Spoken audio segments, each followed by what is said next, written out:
Voter പട്ടികയിൽ പേരില്ലാത്തതിനെതിരെ VM Vinu നൽകിയ ഹർജി ഹൈക്കോടതി തള്ളി. സെലിബ്രിറ്റി ആയതുകൊണ്ട് പ്രത്യേകത ഇല്ലെന്ന് കോടതി. വോട്ടർ ലിസ്റ്റിൽ പേരുണ്ടോ ഇല്ലയോ എന്ന് പോലും നോക്കാതെയാണോ തെരഞ്ഞെടുപ്പിന് നിൽക്കുന്നതെന്നും കോടതിയുടെ ചോദ്യം. വിമർശനം, കടുത്ത ഭാഷയിലെ വിമർശനമാണ് ഹൈക്കോടതിയിൽ നിന്ന് VM വിനുവിനെതിരെ വരുന്നത്. എന്തൊക്കെയാണ് കോടതി ചോദിക്കുന്നത്? എങ്ങനെയാണ് വാദഗതികൾ മുന്നോട്ട് പോകുന്നത്? സുഹേല, VM വിനുവിന് കനത്ത തിരിച്ചടി. അതായത് അദ്ദേഹം നൽകിയ ഹർജി അത് തള്ളിയിരിക്കുന്നു. വോട്ടർ ലിസ്റ്റിൽ പേരില്ല, അത് രാഷ്ട്രീയ പ്രേരിതമാണ്, ഗൂഢാലോചനയുടെ ഭാഗമായാണ് തന്റെ പേര് വെട്ടിയത് തുടങ്ങിയ വാദങ്ങളൊക്കെ ഉപയോഗിച്ചാണ് VM വിനു ഹൈക്കോടതിയെ സമീപിച്ചത്. പക്ഷേ ആ വാദങ്ങളൊന്നും നിലനിൽക്കില്ല എന്ന് കോടതി തന്നെ നേരിട്ട് പറയുകയാണ്. ഇത് ഇത്തിരി കഷ്ടായി പോയി. വട്ടി കൊടുത്ത് അടി വാങ്ങിക്കുക എന്നൊക്കെ കേട്ടിട്ടുള്ളൂ.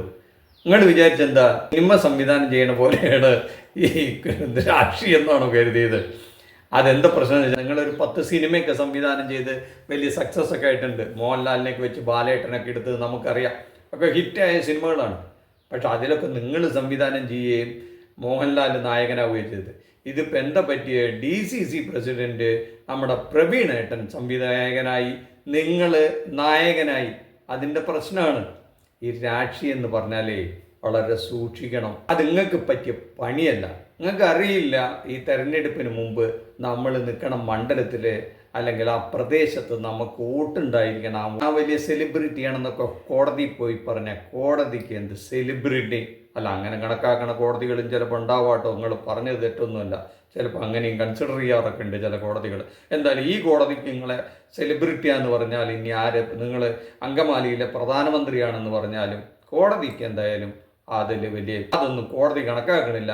നിങ്ങൾ തെരഞ്ഞെടുപ്പ് കമ്മീഷന് പോയിട്ട് പരാതി കൊടുക്കുമെന്ന് പറഞ്ഞു. തെരഞ്ഞെടുപ്പ് കമ്മീഷനാകട്ടെ നിങ്ങളോട് പോയി പണി നോക്കാനും പറഞ്ഞു. നിങ്ങൾ പ്രവീണായിട്ടും പറയാനായിട്ടിട്ട് പറഞ്ഞാണോ 2020 ഞാൻ വോട്ട് ചെയ്തിട്ടുണ്ട്, ഞാൻ അതിപുലർച്ചെ പോയിട്ട് വോട്ട് ചെയ്തിട്ടുണ്ട്, ഞാനും എൻ്റെ ഭാര്യയും വോട്ട് ചെയ്തിട്ടുണ്ട് എന്നൊക്കെ പ്രവീണായിട്ടും പറഞ്ഞായിട്ട് നിങ്ങൾ പറഞ്ഞതാ? അതോ നല്ല ധൈര്യത്തിൽ പറഞ്ഞ ഉറപ്പുണ്ടായിട്ട് പറഞ്ഞതാ? വോട്ടർ പട്ടികയിൽ പേരുണ്ടായാലല്ലേ വോട്ട് ചെയ്യാൻ പറ്റുള്ളൂ. അപ്പോൾ നിങ്ങൾ വെറുതെ പേരില്ലാണ്ട് വോട്ട് ചെയ്തെന്ന് പറഞ്ഞാൽ കള്ള വോട്ട് ചെയ്തതിന് കോടതി കയറേണ്ടി വരില്ലേ? എന്തെങ്കിലുമൊക്കെ പറയുമ്പോൾ, അബദ്ധം പറയുമ്പോൾ സൂക്ഷിക്കേണ്ട എൻ്റെ വിനോട്ടാ. നമുക്ക് സിനിമയിൽ നുണ പറയിക്കുക കഥാപാത്രങ്ങളെ കൊണ്ട്. പക്ഷെ അവനവൻ നുണ പറയുമ്പോൾ സൂക്ഷിച്ച് പറയണ്ടേ? ചിലപ്പോൾ കോടതി വീണ്ടും കയറേണ്ടി വരും. എന്താ ഉണ്ടാവുക എന്നറിയില്ല. ആ മാർക്സിസ്റ്റുകാരെങ്ങാനും ചോദിച്ചു നിന്നാൽ അവരിങ്ങളെ ഇനി വീണ്ടും കോടതി കയറ്റും. നിങ്ങളങ്ങനെ പറഞ്ഞിട്ടില്ല എന്നൊന്നും പറയരുത്, വേണമെങ്കിൽ ഞാൻ കേൾപ്പിച്ചു തരാം. ഞാനും എൻ്റെ വൈഫും വോട്ട് ചെയ്തതാണ്. പിന്നെ ഇതിപ്പോൾ തെരഞ്ഞു പിടിക്കേണ്ട കാര്യമില്ല. പിന്നെ ഞാൻ എത്രയോ കാലമായിട്ട് ഞാൻ കോഴിക്കോടുള്ളൊരു വ്യക്തിയാണ് ഞാൻ. അപ്പോൾ ഈ നേരത്തെ റിപ്പീറ്റ് ചെയ്ത് പറയുമല്ലോ, എല്ലാ വർഷവും അല്ലെങ്കിൽ 5 വർഷം കൂടുമ്പോൾ ഒരു ഇലക്ഷൻ വരുമ്പോൾ എനിക്ക് വോട്ടുണ്ടോ പോയിട്ട് നിൽക്കേണ്ട ആവശ്യമില്ല. അല്ല, അത്ര ജാഗ്രതക്കുറവ് എന്നിൻ്റെ ഒരു വിശ്വാസം എനിക്ക്. ഞാൻ കഴിഞ്ഞ പ്രാവശ്യം ഈ കോർപ്പറേഷനിൽ വോട്ട് ചെയ്താണ്. ഇവർക്ക് എല്ലാവരും അറിയാം. ഞാൻ അവിടെ ബൂത്തിലും അവിടെ ഇവിടെ പോയി നിന്നിട്ട് അതിൻ്റെ ആ കൗൺസിലിന് വേണ്ടി പ്രവർത്തിച്ച കക്ഷിയാണ്. അപ്പോൾ ഞാനിവിടെ ജനിച്ച് വളർന്നൊരു പൗരനാണ്. എൻ്റെ വോട്ട് ഈ ജനാധിപത്യ രാജ്യത്ത് എൻ്റെ വോട്ട് നിഷേധിക്കാനുള്ള അവകാശം ആർക്കുമില്ല. വിനോട്ടിൻ്റെ അവസ്ഥ നമുക്ക് മനസ്സിലാവും. വലിയ കഷ്ടമാണ്. കാരണം ഈ നാട്ടിൽ ജനിച്ചു വളർന്ന് ഒരു വോട്ടവകാശമില്ലാതെ ഒരു വോട്ടേഴ്സ് ലിസ്റ്റിൽ പേരില്ലാത്തൊരവസ്ഥ വരിക എന്ന് പറയുന്നത് കഷ്ടം തന്നെയാണ്. അതും സ്ഥാനാർത്ഥി ആയിക്കഴിഞ്ഞതിന് ശേഷം വോട്ടില്ല എന്ന് മനസ്സിലാക്കിയിട്ട് സ്ഥാനാർത്ഥിത്വമൊക്കെ പിൻവലിക്കേണ്ടി വരുന്ന ഒരവസ്ഥ, ദുരവസ്ഥ അത് ഈ കോൺഗ്രസ് പാർട്ടിയിലെ നടക്കും. എൻ്റെ വിനോട്ട ഒരന്തവും കുന്തവും ഇല്ലാത്ത വർഗമാണ്. അതുകൊണ്ടാണ് ഈ 10-60 വർഷം ഈ നാട് ഭരിച്ച് അവസാനം ഈ പ്രതിപക്ഷത്തിരിക്കേണ്ടി വരുന്നത്. അവരെന്താണ് ചെയ്യേണ്ടതെന്ന് അവർക്ക് മനസ്സിലാവുന്നില്ല.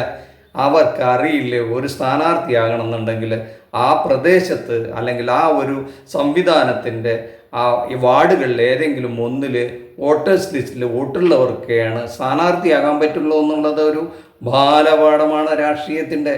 അത് മനസ്സിലാക്കാൻ കഴിവില്ലാത്ത നേതാക്കളെയാണ് നിങ്ങളുടെ പാർട്ടിയിൽ നിന്ന് ഇതുവരെ മനസ്സിലായില്ലേ എൻ്റെ വിനോട്ട? സത്യത്തിൽ നിങ്ങൾ ആ പാർട്ടിയിൽ വിശ്വസിക്കുന്നുണ്ടോ? നിങ്ങൾ രാഷ്ട്രീയക്കാരനല്ല എന്നൊക്കെ ഇപ്പോൾ പറയണ കേട്ടു. പിന്നെ നിങ്ങൾ ആരാണ്? വെറുതെ അങ്ങ് പോയിട്ട് ചക്കരക്കുടത്തിൽ കൈയിടാൻ വേണ്ടിയിട്ട് നിന്നതാ. കഷ്ടമായിട്ട് ഞങ്ങൾക്കൊക്കെ വിഷമമുണ്ട്. നിങ്ങളുടെ സിനിമയൊക്കെ കണ്ട് ആസ്വദിക്കുന്ന കൂട്ടത്തിലാണ് ഞങ്ങൾ. പക്ഷേ നിങ്ങൾ ഈ വേഷം കെട്ടാൻ നിന്നത് മഹാബോറായി എന്ന് പറയുന്നതിൽ വിഷമമുണ്ട്. എന്നിട്ട് ഇപ്പോൾ കൈ കഴുകണ ഒരു ഭാഗം ഞാൻ കാണിച്ചു തരാം നിങ്ങൾക്ക്. ആ ജില്ലാ പ്രസിഡന്റ് വീണായിട്ടുണ്ടല്ലോ, ഒക്കെ മാപ്പാക്കണം, തെറ്റാണ്, ഞങ്ങൾ ചില പാഠങ്ങൾ പഠിച്ചു. അവകാശം ഇവിടെ നിഷേധിക്കപ്പെടുമെന്നുള്ള സ്വപ്നത്തെ പോലും ചിന്തിച്ചില്ല. പാഠമാണ്, സംശയമില്ല. കാര്യം ഇവിടെ നിഷേധിക്കപ്പെടുമെന്നുള്ള സ്വപ്നത്തെ പോലും ചിന്തിച്ചില്ല. പാഠമാണ്, സംശയമില്ല. അപ്പൊ പ്രവീണേട്ടൻ ഇംഗ്ലീഷിലും മലയാളത്തിലും പറഞ്ഞു, ഇതൊരു പാഠമാണ്, ഇറ്റ്സ് എ ലെസൺ. അപ്പോൾ കോൺഗ്രസ്സുകാരാണേ ഈ പാഠം പഠിക്കുന്നത് എന്ന് മാത്രമേ ഒരു സംശയമുള്ളൂ. അതെന്തെങ്കിലും ആവട്ടെ, നമുക്കങ്ങ് സമ്മതിച്ചു കൊടുക്കാം. എന്തായാലും കുറച്ച് ലേറ്റ് ആയാലും പാഠം പഠിച്ചുവല്ലോ. എന്ത് പാഠങ്ങൾ പഠിക്കണം? തിരുവനന്തപുരത്ത് ഒരു ചെറുപ്പക്കാരി കുട്ടിയെ ഇറക്കിയിട്ട് കള്ള അഡ്രസ്സൊക്കെ കൊടുത്ത് അവിടെയും നാറുമെന്നറിയില്ല, അതെന്തോ പാവം തോന്നി ആ കോടതി എന്തായാലും ഒരു ചെറുപ്പക്കാരുടെ ഭാവി കളയണ്ടെന്ന് വിചാരിച്ചിട്ട് അങ്ങ് അനുവദിച്ചു കൊടുത്തിട്ടുണ്ട്.